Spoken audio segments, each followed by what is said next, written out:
கர்த்தருடைய வழிகளில் நடப்பதற்கு நம்முடைய வழிகளை ஆண்டவருக்கு ஒப்பு கொடுக்கணும். ஆண்டவருக்கும் பிரியமான வழியில் நடக்க என்னை ஒப்பு கொடுக்கிறேன். அப்படி ஒப்பு கொடுத்து நீங்க காரியம் அவர் மேல விசுவாசம் வைக்கும் போது வாய்க்க பண்ணுவார். இதனால இன்றைக்கு முதலாவது உடைய வழிகளை யோசித்து பாருங்க. கர்த்தருக்கு பிரியமான வழியில நடக்கிறீங்களா? அவருக்கு சித்தமான வழியில போகிறீங்களா?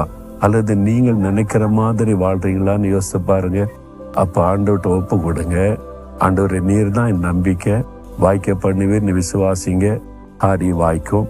சீக்கிரத்தில் அற்புதத்தை காண்பீங்க.